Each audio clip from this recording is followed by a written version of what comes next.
I will have to clarify that when we in astrobiology are thinking about habitability signatures and trying to think about what are the alien forms that might be present on other planets, or is there life on other planets as we understand life on Earth, we are very clearly talking about aliens as microbes, microbial organisms. So please understand that there is no SETI kind of aliens that we are working, that kind of exists in our brains when we are thinking about aliens. Having said that, one of the very important ways to understand whether, for example, Mars harbored life at some point in time and had some of these aliens, as you're calling it, and not me, I would just call them microorganisms, or very simplistic organisms, single cell organisms, is to actually try and understand how that process might have happened on our planet first. So hence astrobiology, which is the area of science that origins of life comes under the big umbrella called astrobiology. It's about looking at how life originated and what is life's distribution out there in the universe. How did it origin, evolve, and what is the distribution? Hey, hi, welcome to Biotech Talks. Today with us we have Dr.Sudha Rajamani, scientist at IISER Pune. In her lab, Dr. Sudha Rajamani is studying the origin of life and its early evolution. And that's what she's going to explain today. Interesting questions like how life come about on Earth and do aliens exist will be explained in this episode of Biotech Talks. Dr. Sudha is the coolest scientist that I have ever came across, and her lab is also known as Cool Lab. Now, the people which work in Cool Lab are pretty cool, but that's not the only reason why Cool Lab is known as Cool Lab. Cool stands for Chemical Origin of Life. So, cool research of Cool Lab in this episode of Biotech Talks. I hope you enjoyed. Hello ma'am, how are you? I'm good. Thank you for having me as part of your series. The first question that I want to ask you is that how life originated on Earth? So there are a few hypotheses in this regard, and the one which kind of sort of drives our particular work in the lab is one of the more prominent ones, and I think there's a large number of people in the world that are looking among the origin of life researchers who are interested in understanding how chemistry transitioned to biology on the early Earth using this particular model. And what I'm referring to is called the RNA World Hypothesis. And one of the reasons this is very interesting is that it allows us to think about this transition from chemistry to biology in a very simplistic manner. If you look at all of life now, the fundamental functions of the hallmarks of life are driven by a class of biomolecules, which includes nucleic acids, your proteins, lipids, and carbohydrates. Carbohydrates seem to have, in addition to doing some of the more fundamental things, some of the more prominent functions that they do now are a little more evolved. So we kind of do not think about them per se as a important class of molecules when we think about the transition. The more crucial ones to think about when you're thinking about this transition from chemistry to biology or non-life to life is to understand the informational molecule and the catalytic molecule. These are the two very important hallmarks of life: encoding information and propagating it, and allowing the living entity to exist far from equilibrium by facilitating a lot of different kinds of reactions in the cell. So the RNA World Hypothesis posits that very early on in life, you had one molecule that was capable of doing both these important functions. And coincidentally, RNA is able to do both of that. It not only encodes information like the DNA molecule, it can also facilitate reactions like a proteinaceous enzyme because of its versatility. As against a DNA molecule, RNA molecule can fold back on itself, form wonderful secondary structures, provide interesting pockets in this secondary structure where some catalysis is possible. So for this reason, this particular hypothesis kind of took quite a strong hold in the field very early on, close to 1953, when the structure of DNA was first described. As soon as that was described, some of the fathers of the origins of life field, including Leslie Orgel, Stanley Miller, and Carl Woese, they all kind of posited that RNA molecule, because of that extra hydroxyl group, can potentially fold back on itself and form structures that can facilitate uh, reactions to, which allow which could allow systems to be far away from equilibrium, and hence maybe that is how life originated. One of the important proofs came closer to early 80s when it was demonstrated that the core of the ribosome is actually a ribozyme. A ribozyme is an RNA enzyme. What happens in the core of your ribosome, which allows you to have this conversation with me? Protein synthesis. Basically, amino acids get joined by a peptide bond, and that is essentially the molecule which is highly evolved and highly engineered to do functions. So if you look at what facilitates this peptidyl transferase reaction, it's actually a ribozyme, an RNA stretch. It's able to do what it's doing because of stabilization of the catalytic activity by the presence of some amino acids in the vicinity. So fundamentally, if you strip down the complexity of the ribosome, it's thought that very early on the protoribosome had literally some catalytically active RNA strand which was stabilized by some short peptides that could essentially facilitate similar reactions. So in this context, we try and understand how do you go from a prebiotic soup which was rife in very interesting biologically relevant monomers. How do you go from that space to an oligomeric space, because all the interesting hallmarks of life are facilitated by oligomers, and monomers do a lot of interesting things but not encoding information and catalyzing reactions. These are done by polymers predominantly. Monomers can act as cofactors, but the fundamental main action happens because of polymers. So that is the context in which we try and understand this process. Having said that, there are a few other ways people think about it, and one of the more prominent hypotheses in the sort of less famous hypothesis that exists in the context of understanding origins of life is called Metabolism first hypothesis. And the notion is that to go from a prebiotic soup of molecules directly to an RNA world is completely non-trivial. And this is something that we have learned in the last 40 years after extensive work has happened in this field. You cannot take a bunch of nucleotides and simulate early Earth conditions and voila, get an RNA. It's not that straightforward. So then the notion of the metabolism first people is that you probably had interacting network of molecules, simpler molecules that came about that then allowed for the formation of more complicated molecules like RNA and peptides. So the RNA World Hypothesis also assumes that once the functionally active molecules of the RNA world came about, one of the ribozymes that emerged might have had the ability to very quickly stitch amino acids into a peptide bond, and soon thereafter you had more complex molecules come about which could just do catalysis versus just do information coding, so on and so forth. So these are the two sort of bigger known, more famous models, but there are others too. One of the ways we also sort of are constrained by this, one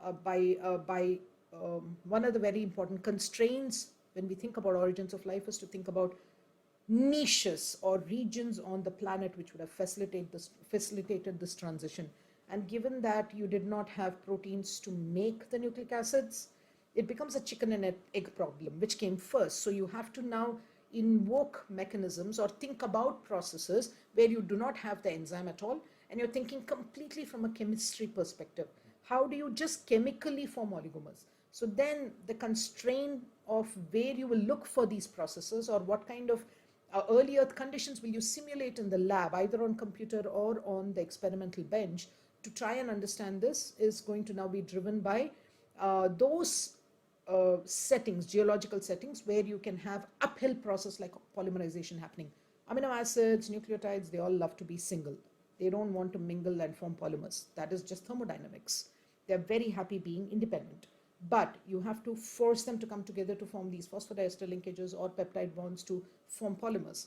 And hence, modern cells have this elaborate machinery that allows it to facilitate this almost perfectly, with some errors, of course. But now you're talking non-enzymatic, no enzymes to do this. So then you have to invoke scenarios and mechanisms that would allow these molecules to go from monomers to oligomers. So that is also something that constrains how we think about the models, is what I'm trying to say. But I think I'm kind of done with presenting the overview of how we think about this transition.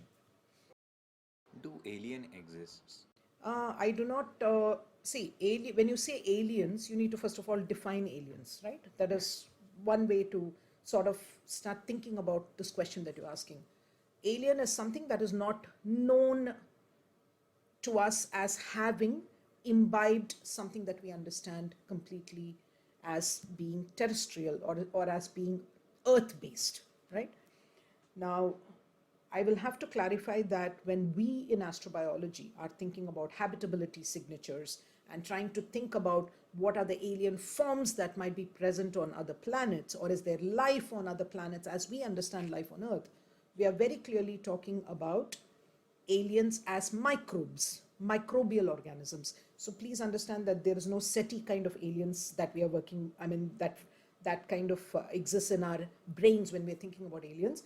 Having said that, one of the very important ways to understand whether, for example, Mars harbored life at some point in time and had some of these aliens, as you're calling it, and not me, I would just call them microorganisms, or very simplistic organisms, single-celled organisms, is to actually try and understand how that process might have happened on our planet first. So hence astrobiology, which is the area of science that origins of life comes under the big umbrella called astrobiology. It's about looking at how life originated and what is life's distribution out there in the universe.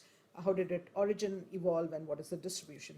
So one of the ways we can make it easier for us to understand whether alien life could potentially exist on some other planet within our solar system or somewhere else is to first try and recreate, to whatever extent we can, the geological settings, the chemical possibilities because of the geological settings, and the biology that it leads to on our own planet, where even with us being on Earth, for us to constrain the geological settings from 4.5 billion years ago when Earth formed is non-trivial.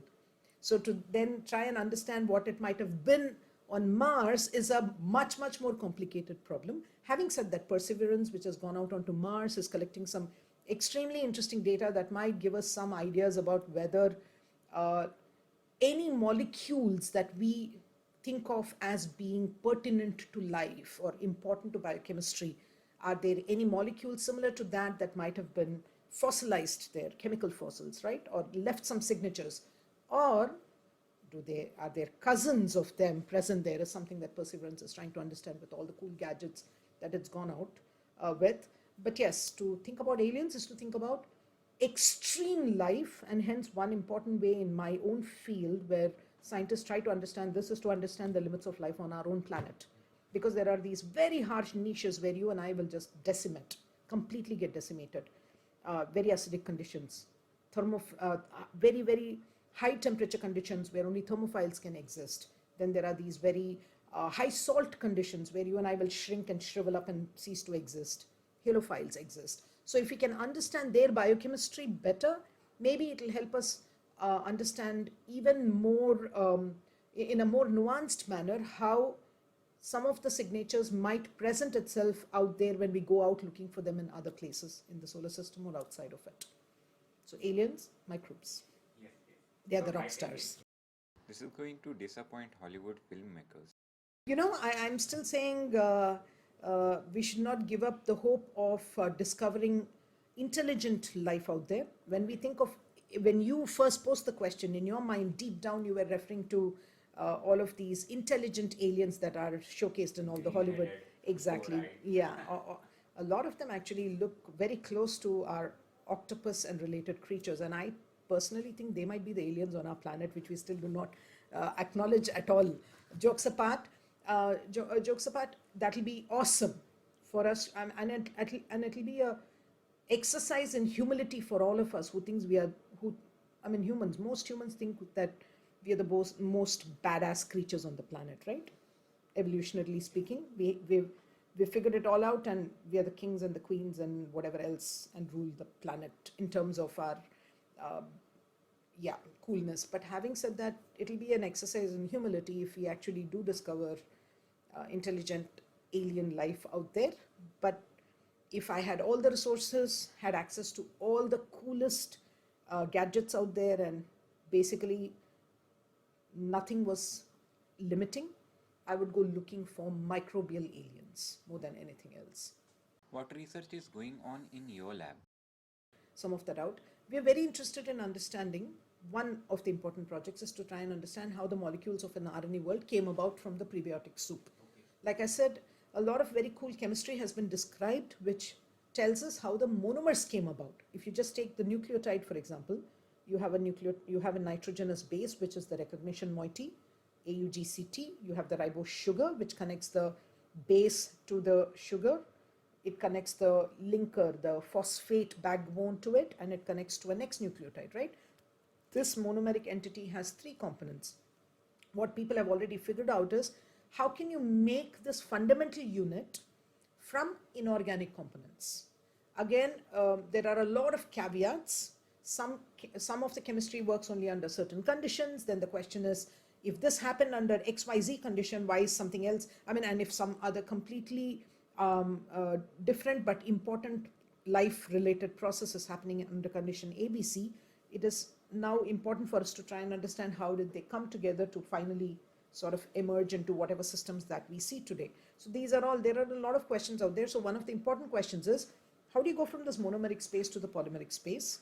And we are very interested in understanding this, especially in the context of looking at role of other co-solutes of the prebiotic soup on this process. And what do I mean by co-solutes? Prebiotic soup was possibly a heterogeneous mix of a lot of different molecules, not just molecules of an RNA nucleic acid, right? If you look at the Urey-Miller experiment, under very highly reducing conditions, you go from this inorganic space of molecules to a bunch of organic molecules, which are predominantly amino acids and hydroxy acids, not nucleotides. So they would have been very replete in the heterogeneous soup. Then there is also a lot of exogenous delivery that is thought to have happened over the early history of Earth. Late heavy bombardment is being debated as to whether it really was a very concentrated period in which a lot of bombardment happened, but suffice to say, even today, we get bombarded by meteorites. And when they come into Earth, they bring a lot of stuff that was made in the ISM and got completely sort of entrenched in their core. They bring it onto Earth, and all of the water on the planet is thought to have come that way onto Earth, ridden in the cores of these comets and meteorites. So when you sort of do work with these exogenous bodies, you can see that they have a chemical repository or inventory which is much more vast than what life uses now. For example, amino acids in our body are 20 plus 2, 22 amino acids that life uses. But if you look at the amino acid spread in some of these meteorites, like carbonaceous chondroids called Murchison meteorite, which fell in Victoria, Australia in the 60s, there are a whole different bunch of amino acids that you and I have never heard about. So why is it that life chose what it did if the inventory was much, much more vast? So we are very interested in understanding what these other molecules would do to the processes that we are interested in. Studying things in isolation will help you understand how it originally might have worked, but it never tells it never gives you a sense of the realistic happening that might have been possible back then. So one of the important co-solutes are lipids. Lipids are very interesting. Why? Because if you look at the least common denominator to all of life right now, it is the fact that all of life is cellular in nature. I'm not going to talk about viruses now because based on the definition that we work with, which was ratified by a working group at NASA Astrobiology Institute, we are not convinced that virus is even alive. But having said that, the rest of it is all made up of cells. Cells have a boundary made of lipids. So in our lab, we're very interested in understanding the role of lipids as co-solutes on many of the processes that we try to understand, and one is RNA polymerization, but we are also very interested in understanding what kind of lipids might have been relevant on the early Earth. What you see in our cells now are very complex. Phospholipid in itself is complex. In the last 10 years, there have been probably 3 pieces of work which show that you can make phospholipids under early Earth conditions, but either they are not high yielding reactions or they are not very readily prebiotic. So then what is a more simpler cousin of the phospholipid, which might have been easily available for forming these boundaries? Fatty acids, which actually are part of your phospholipids. So fatty acids and their derivatives are the kind of molecules that we study as co-solutes in the RNA polymerization reactions. In addition to that, we are also very interested in understanding what this landscape was like. What were the kind of fatty acids that might have been present? Did some of them have an intrinsic advantage over the others to survive the very harsh conditions of the early Earth? Early Earth was not as pleasant as now.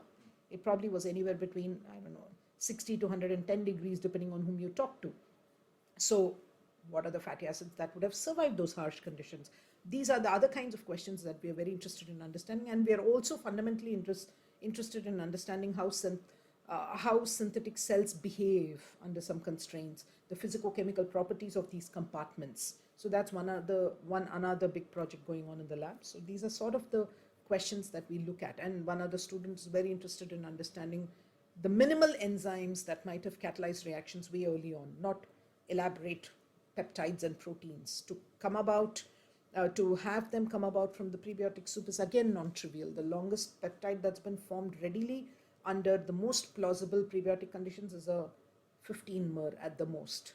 15-mers can do interesting things in conjunction with RNA, but in isolation, I'm not sure if they can fold back and do anything super cool, because they can't form pockets that are much bigger that require a bigger molecule than 15-mer. So then the question is, it's also important to try and understand the crosstalk, and we are very interested in coming at many of these things that I've been discussing from a more holistic perspective, a realistic perspective, which makes it very difficult for us in terms of analyzing the data, because very quickly the reaction space becomes complicated, the product space becomes even more complicated, so students get a little frustrated. But we try to remind ourselves that what we do is very cool and not easy, so that keeps us going, and we try to get to the bottom of it. Cool, we're cool for multiple reasons, but otherwise it's the chemical origins of life lab. The fundamental idea is to try to understand this transition from abiotic to biotic. Thank you for your time. Thank you, it was my pleasure.